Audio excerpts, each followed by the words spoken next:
Now, Crosse, I know many Americans are wondering what happens next. Passing this bill will not be the end of our work to strengthen our economy. It's just the beginning of a long, hard road ahead. So let me tell you exactly how I'll move forward as president. From the moment I take office, my top priority will be to do everything I can to make sure your tax dollars are protected. I'll demand a full review of this financial rescue plan to make sure that it's working for you. If you, the American taxpayer, are not getting your money back, then we will change how this program is being managed. If need be, we will send new legislation to Congress to make sure the taxpayers are protected in line with the principles that I've put forward. You should expect nothing less from Washington.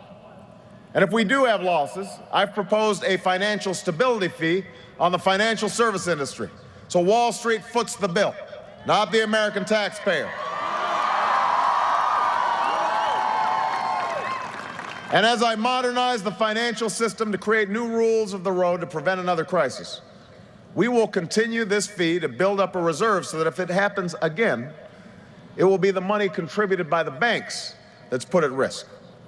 Now, this will only work if there's real enforcement and real accountability, and that starts with presidential leadership. So let me be very clear. When I am president, financial institutions will do their part and pay their share, and American taxpayers will never again have to put their money on the line to pay for the greed and irresponsibility of Wall Street. That's a pledge I make today, and it's one I'll keep as President of the United States.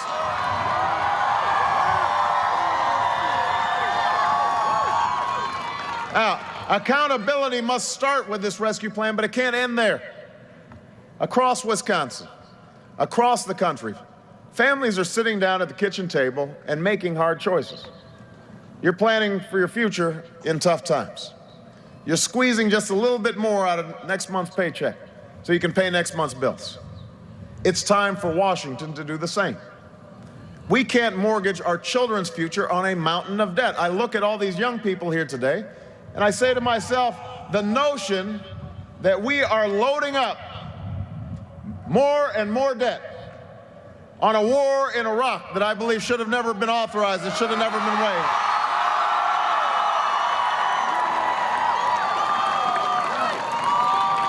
on tax cuts for multi-billion-dollar corporations and some of the wealthiest Americans. That is not a good investment in the future. We can't run up a credit card, have a party, and leave our children to pay the bill. It is time to put an end to the runaway spending and the record deficits. It's not how you would run your family budget, and it must not be how Washington handles your tax dollars. It's time to return to fiscal responsibility and pay-as-you-go budgeting. The kind of budgeting we had in the 1990s. You remember Bill Clinton left a surplus for George W. Bush.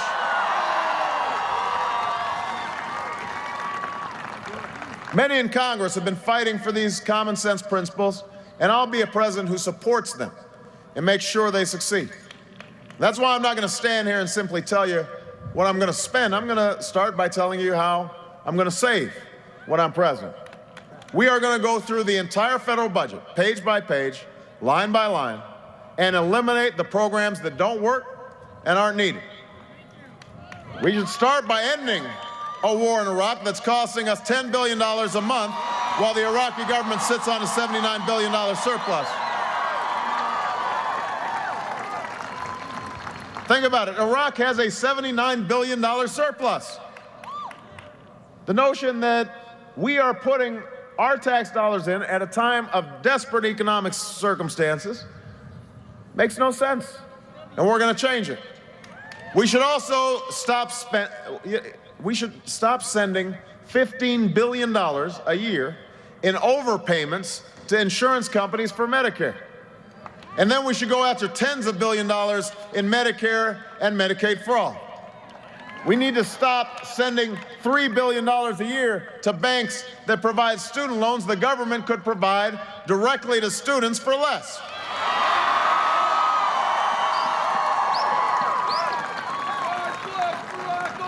And we can end the hundreds of millions a year in subsidies to agribusiness that can survive just fine without your tax dollars, and use some of that money to help struggling family farmers right here in Wisconsin and all across America. That's what I'll do as president. We can't stop there. We lose $100 billion every year because corporations set up mailboxes offshore so they can avoid paying a dime of taxes in America. In the Senate, I worked across the aisle to crack down on these schemes. And as president, I will shut down those offshore tax havens and all those corporate loopholes once and for all. You shouldn't have to pay higher taxes because some big corporation cuts corners to avoid paying theirs.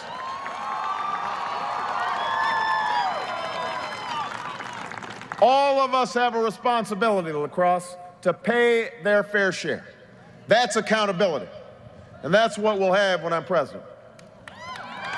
As for the programs we need, we'll make them work better and cost less.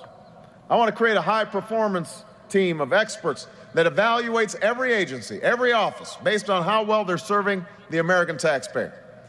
We can save billions of dollars by cutting private contractors and improving management and oversight of hundreds of billions of dollars that our government spends on contracts.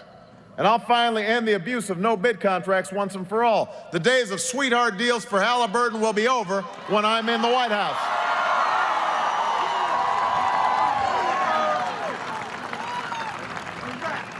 Now, make no mistake, we need to end an era in Washington where accountability's been absent, oversight's been overlooked, your tax dollars have been turned over to wealthy CEOs and the well-connected corporation. You need leadership you can trust to work for you, not for the special interests who've had their thumb on the scale. And together, we will tell Washington and their lobbyists that their days of setting the agenda are over. They have not funded my campaign. You have. They will not run my White House. You'll help me run my White House. They will not drown out the voices of the American people when I'm president.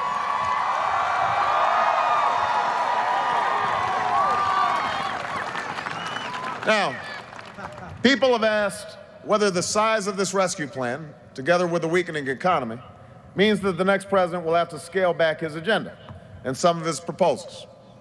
The answer is yes and no. With less money flowing into the Treasury, some useful programs or policies that I proposed on the campaign trail may have to be delayed. But there are certain investments in our future that we cannot delay, precisely because our economy is in turmoil. Yeah, you can always put off giving your house a new coat of paint or renovating your kitchen or getting some new curtains. But when your roof is crumbling or your heater goes out, you realize these are long-term investments you need to make right away. If you've got termites in your house, you can't sit around and pretend that you don't. Well, the same is true with our economy. We can't wait to help Americans keep up with rising costs and shrinking paychecks by giving our workers a middle-class tax cut. We've got to do that now.